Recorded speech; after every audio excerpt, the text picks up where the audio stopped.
Good day mga idol, mayroon tayong ginagawa dito, Raider 150, umistak ang kicker, hindi mapadyakan. At ito na nga, iniikot natin ang magneto, ayan oh, naka-stack, ayan oh. Yan, ay umikot ng konti, pero tutukod din yan, yan oh, tukod. At hindi siya tumutuloy ng isang ikot dahil tumutukod na yung barbula niya doon sa piston. Kaya ang gagawin ko dito, babaklasin ko ito. At titingnan natin kung bakit ito tumutukod dahil ang kwento ng may-ari nito, lagi daw itong tumutukod. Ito nga pala idol ay galing ng ibang bayan. Dumayo lang siya dito sa amin para magpagawa. Ito'y galing na sa ibang gawaan kaya dito dinala. Nagsawa na yung may-ari sa kapapagawa. Basta nag-backfire, tutukod yan. Tapos napakahirap paandarin, napakaraming sipa bago umandar. Tapos nagbabackfire pa. At ito nga pala mga idol, maraming beses na raw itong mag-stack ang padyakan. Basta pinapadyakan mo biglang nag-backfire, i-stack na yon. Ilang beses na rin itong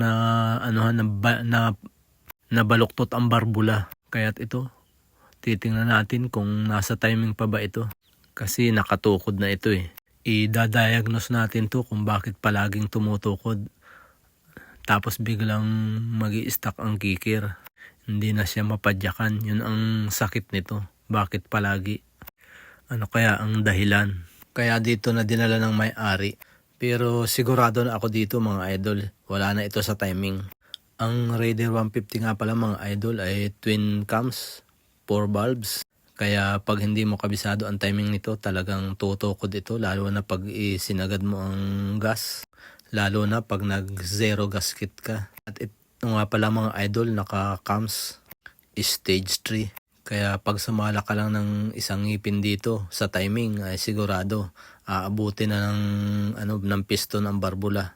Hindi man siya abutin pero sa takbo pag sinasagod mo walang hataw. At ayan, i-check natin ang timing kung talagang nasa timing pa ito. At ito na nga mga idol, wala talaga sa timing. 5 ngipin ang isinala niya. Tumalon ng 5 ngipin. Bakit kaya? Yan ang ating titingnan ngayon at ating sasaliksikin kung bakit laging gumaganyan yan. At ito nga pala mga idol, may nakita na akong isang dahilan kung bakit nag-i-stack up. Ang cams niya, medyo nasusunog. Ibig sabihin, nag-iibang kulay, nagkukulay talong ganun. Ibig sabihin, kulang ito sa supply ng langis. At yung ibabaw nga pala mga idol, bakit ito ay tuyo? Ayan ang cams tuyong-tuyo din. Ibig sabihin, walang umaakyat na langis halos. Kunti lang. Ano ang dahilan bakit hindi umaakyat ang langis? Ayan kulay sunog na siya.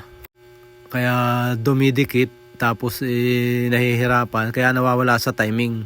Nahihirapang ikot sabay tatalon. Yan, kaya nawawala sa timing. Ang laki ng itinalon, halos 5 ngipin.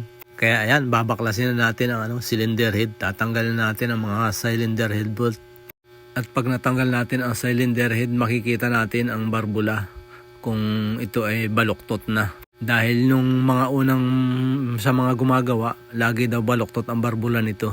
Sabi nga pala ng may-ari nito mga idol, mahirap daw itong paandarin tapos bumabakfire. At ayan na, dyan na magsisimulang tumukod dyan. Pag bumakfire na sunod-sunod, pag isisipa mo, biglang naglalak na yung kicker, hindi na matadyakan. Ibig sabihin, doon pa lang, wala na sa timing yun. Kasi magbabakfire. Ang motor kasi, hindi magbabakfire yan kung nasa timing. Maliban na lang kung isabay mo ang gas ng sagad. Pwede ding magbackfire yan sa ganun. Tapos kung hindi nakatiming din ang karburador, pwede ring mag-backfire. At ayan na nga mga idol, tinatanggalan natin ang cylinder bolt. Medyo dahan-dahan lang tayo dahil medyo masikip. Tapos iniingatan natin hindi mahulog yung washer doon sa kabila. Dahil diretso yan doon sa ilalim. Mahirap yang kunin, magbabaklas ka pa ng magneto. Kaya kung magbabaklas kayo nito mga idol, lalo na mga baguhan, yung washer, ingatan yung mahulog dahil diretso yun doon sa ilalim sa may magneto side. At ito naman ang pang-apat na bolt. Ayan, kukunin na natin dahan-dahan lang kasi yung washer niyan baka malaglag. Dahil medyo masikip yan, malalim ang tayo ng cylinder head. Kaya medyo dinudukot.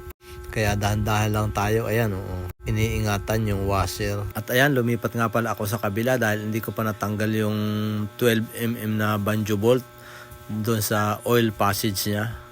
Kaya tinanggal ko muna. At titingnan din natin yan kung barado. Bakit tuyo ang ibabaw ng cylinder head nito. Baka may bara yung oil passage na yun. Kaya yung banjo bolt baka may bara. Bakit hindi umaakit ang langis sa ibabaw. At ito naman tatanggalin natin ang 10mm nut. Tatlo yan. 3 piraso yan. At dito na natin malalaman kung ang barbula niyan baluktot. Pag natanggal natin ang cylinder head, makikita natin yan kung baluktot. Nakaangat yan. Kung hindi mo man makita ang angat, lagyan mo ng gasolina, tatagos yan doon sa kabila. At mga magandang balita mga idol, hindi na baluktot ang kanyang barbula. Hindi lang naipakita dahil ako'y may ginawa. May nagpa-press ng connecting rod, ay ako ang nag-press. Tapos may nagtanggal ng block na kasamahan kong mekaniko dito. Tanggal ng cylinder head. Kaya hindi ko na naibidyo. At nandito nga pala tayo mga idol sa clutch side. Ayan, dinadiagnose na natin kung bakit hindi umaakit ang langis. Ang una kong nakita ito. Walang oil seal dito. Kaya hindi makaakyat ang langis dahil hindi maka-pressure papuntang itaas dahil walang oil seal. Ano, mga idol, tingnan nyo, yun, walang oil seal. At ayan, may nakita tayong isang dahilan kung bakit hindi umaakit ang langis sa ibabaw ng cylinder head. Kaya tuyo yung mga cams niya. At ito nga pala yung kinikwento ng may-ari. Nung unang mangyari ito, yung pag-lock ng kicker niya, galing pala siya sa takbo. Tapos nung itinurn off ang makina, tapos aalis na siya, pag padyak niya, hindi na masipa. Nakalock na yung kicker niya, hindi na masipa. Kaya ipinagawa niya. Ngayon, binaklas lang daw ng mekaniko. Hindi niya alam kung anong ginawa. Tapos ngayon, pag alis niya, okay naman. Nakarating pa siya ng kanilang bahay. Tapos kinabukasan, umalis ulit siya. Pagdating doon sa kanyang pinuntahan, aalis na ulit siya. Pagpadyak naman niya, nag-backfire. Pag backfire, umistak na naman ang kicker. At ayan nga mga idol, lilinisin natin ang oil passage niyan dahil medyo mayroong bara din yung mga oil passage sa takip ng clutch side cover niya dahil ito ay pinakrom. Yung pagkakrom niya hindi gaanong nalinis kaya yung daanan na maliliit doon sa gilid medyo may mga bara-bara din. Kaya lilinisin natin mabuti yan at lalagyan natin ng oil seal para magkaroon ng pressure papuntang itaas doon sa cylinder head, doon sa cams. At ayan na nga mga idol, nalagyan na natin ng oil seal. Ayan yung oil seal na yon magbibigay ng pressure papunta doon, yan, dyan Tapos yan, aakyat doon sa oil passage, doon sa banjo bolt. Ayan yung banjo bolt. Doon sa banjo bolt na yun, dadaan dyan sa oil passage na yan, papuntang itaas, papuntang cylinder head.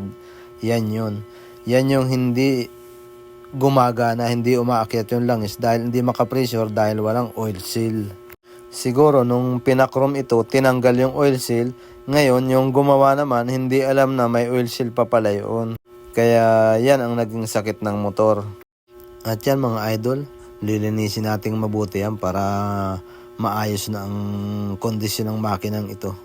Nakita na natin ang dahilan nung pag-lock ng kicker pag galing sa takbo.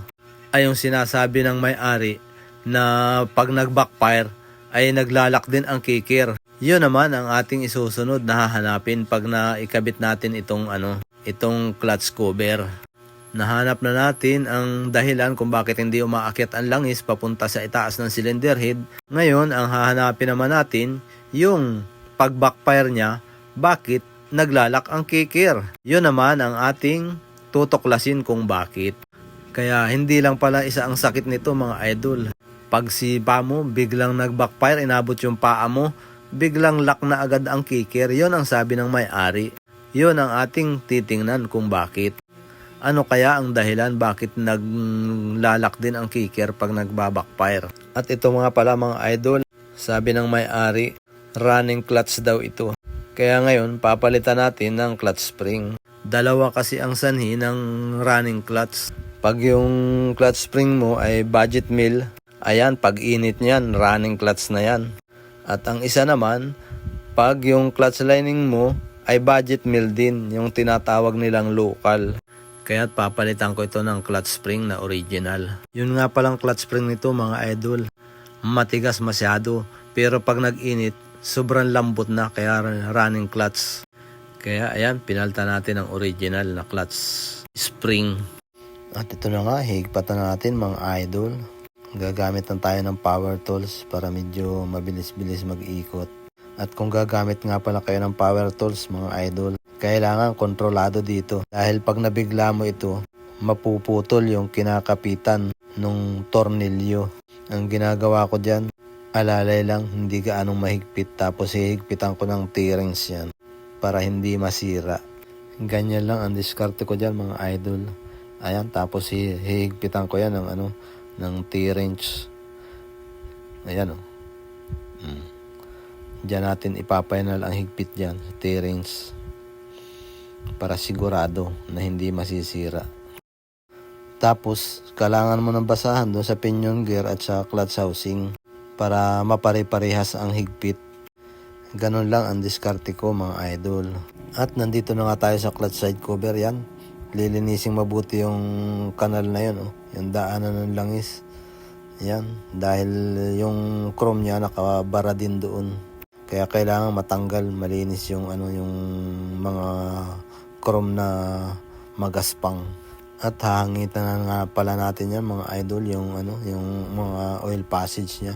Hahangin na natin para siguradong walang bara. Ayan